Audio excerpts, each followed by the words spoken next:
Se a única hora feliz da minha semana é a sexta tardinha, há um problema muito grave a resolver. É claro, desde que eu era muito jovem, eu detesto colegas que chegam com excesso de entusiasmo às segundas e dizem um bom dia alto e cheio de energia. Segunda de manhã não é um momento para esse tipo de bom dia. Se alguém entra dizendo bom dia, afastem-se dessa pessoa, ela tem problemas. Esse é um bom dia mais possível a partir de quarta-feira. Segunda, a gente deve dizer oi, pronto, começar a trabalhar.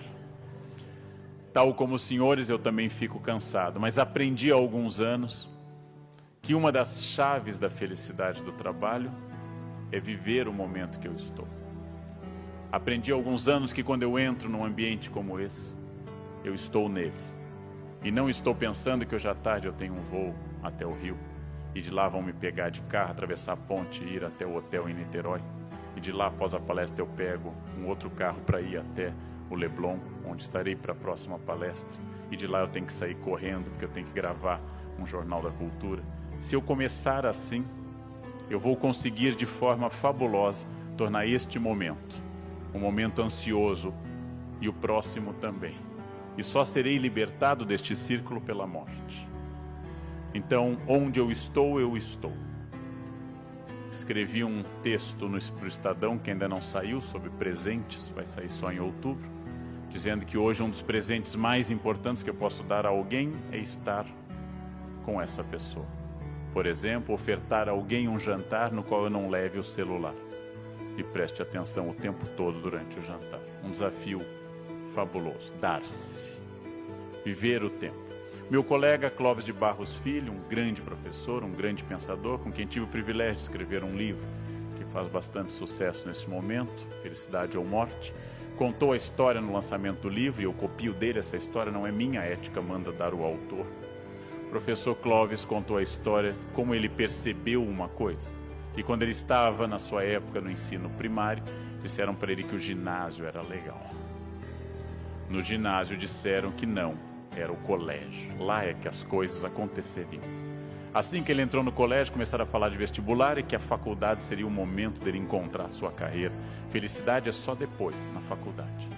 Entrando na faculdade, disseram, sem estágio você não é ninguém, porque é só o estágio que lhe ensina alguma coisa. Então ele entra no estágio, ele dizem no primeiro dia, só quando você for efetivado é que vai valer a pena todo esse sofrimento. E ele é efetivado e descobre que está no patamar menos 15 da empresa.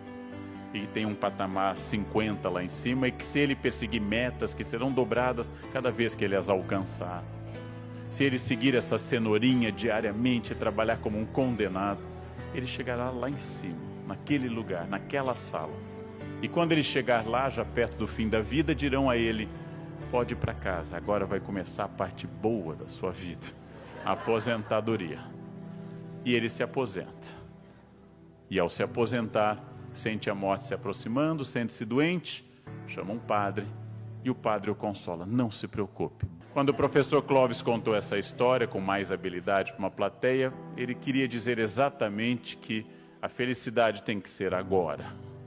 Ela não pode ser no momento seguinte. A felicidade tem que ser esse momento. E os momentos difíceis dão sentido aos momentos fáceis. Eu não posso conceber o trabalho como um sofrimento contínuo, senão é melhor mudar de trabalho. Eu posso me sentir cansado fisicamente, irritado às vezes. Porém, eu tenho que ter uma concepção do que eu estou fazendo de mim mesmo.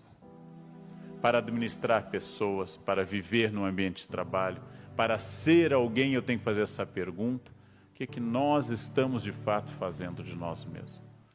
Que destino eu estou dando à minha existência laboral e à minha existência familiar e afetiva? Que horizonte eu estou construindo? Para onde eu quero ir? Porque se eu não tiver para onde ir, eu vou ser arrastado por ventos e correntes. Essa é uma diferença entre consciência e estratégia e simplesmente existência.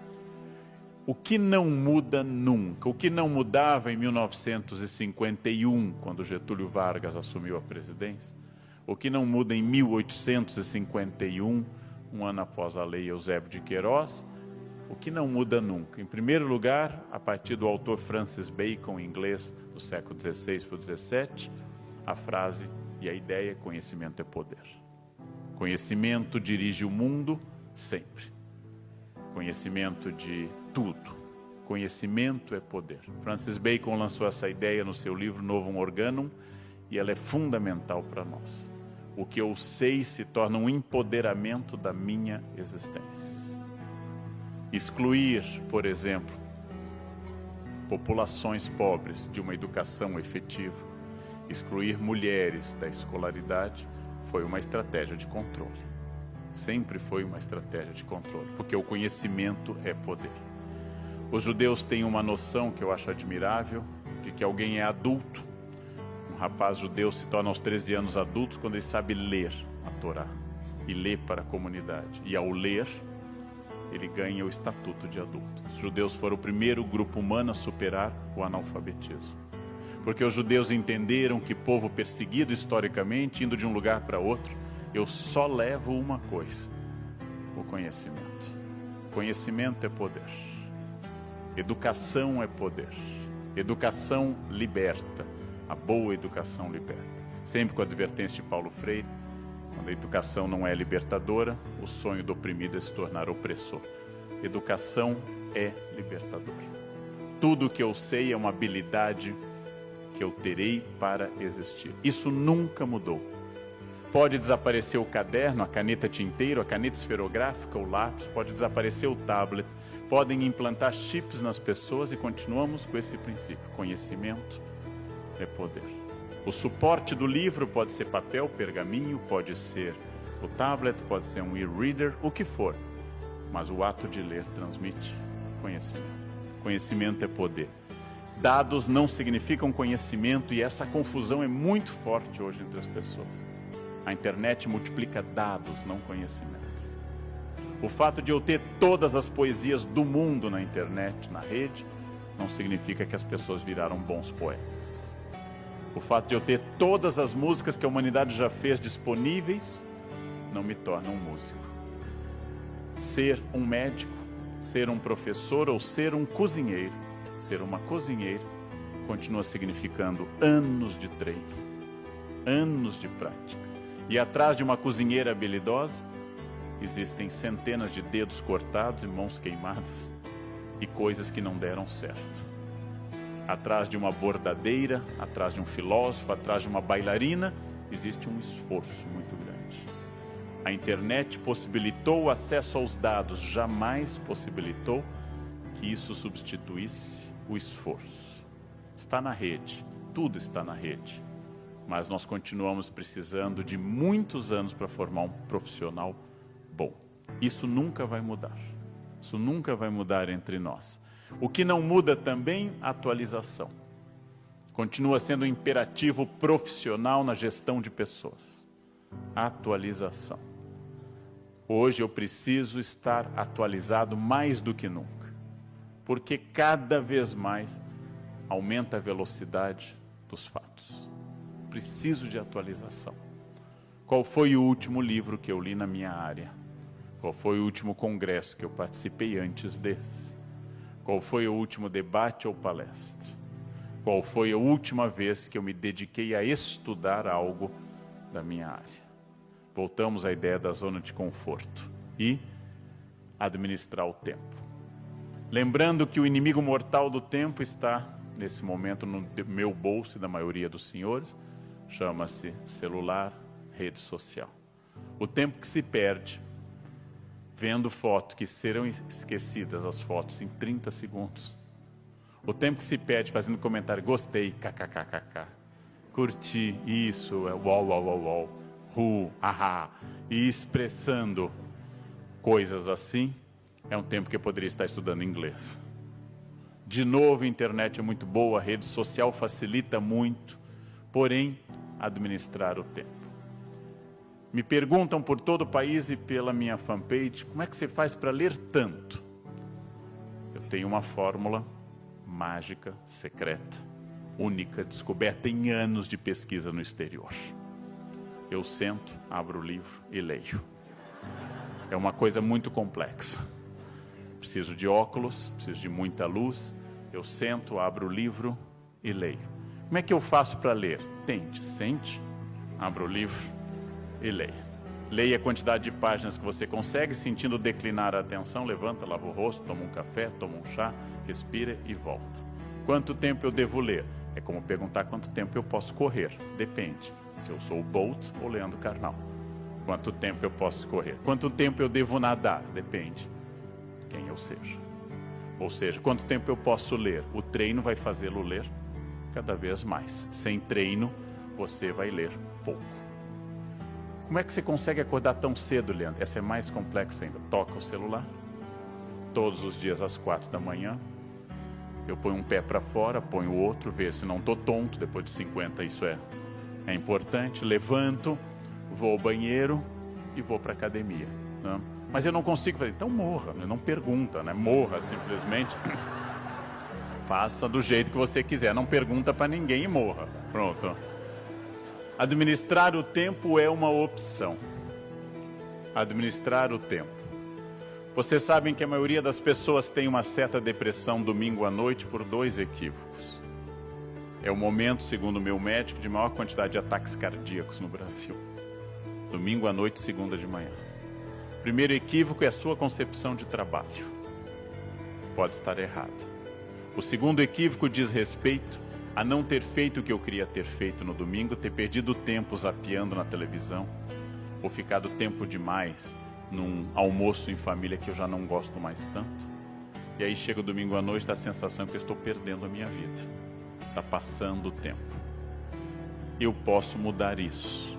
E eu preciso de momentos, talvez o domingo seja um bom para isso, de ócio criativo. E ócio criativo não é você ficar vendo muita televisão. Ócio criativo é esvaziar a mente. Ócio criativo é o que aparece nessa imagem. O que é não ócio criativo? Senta diante do belo mar de Natal e começa a mandar fotos. Estou aqui, né? Praia, legal, kkk, hashtag praia. Ver, isso não é ócio criativo. Ócio criativo é ler um livro atentamente, escutar uma música, letra e música, estar presente numa conversa, contemplar as flores da primavera que se iniciou, olhar o mar, fazer carinho num filho inteiramente focado nisso, isso é ócio criativo. Dali a mente se esvazia do trabalho e surgem ideias. E surge uma reorganização do CPU, da CPU cerebral. Ali você faz uma espécie de compactação das memórias e recria espaço no cérebro. Se eu ficar o tempo todo mal com isso, se eu ficar o tempo todo trabalhando, não consigo isso. E avaliação? Está em São Paulo acontecendo quase que a destruição do sistema de táxis pelo Uber. E o que faz a diferença no Uber em São Paulo é que a cada viagem o cliente avalia o taxista. E ele depende dessa avaliação. Tudo que eu não avalio vai tender por inércia à decadência. Eu tenho que ser avaliado. Quanto mais eu for avaliado, melhor. A avaliação vai trazer coisas injustas e coisas justas. E cabe ao meu discernimento pensar nisso. Ou seja, avaliar é fundamental e entender que todo projeto de vida, de administração de pessoas, de empresas, pressupõe ter consciência dos erros. Errar é humano. Errar faz parte da experiência humana. Eu vivo falando que as pessoas têm que focar, têm que abandonar o celular. Ontem em Curitiba desci uma escada num evento vazio só para testar o som, olhando coisa ao celular, e fui ao chão daquelas formas cômicas de pegadinha. E eu disse, comece a ouvir o que você diz, Leandro. Pare de descer a escada olhando o celular. Graças a Deus era um ambiente acarpetado e eu não me espatifei. Pode ser uma coisa grave.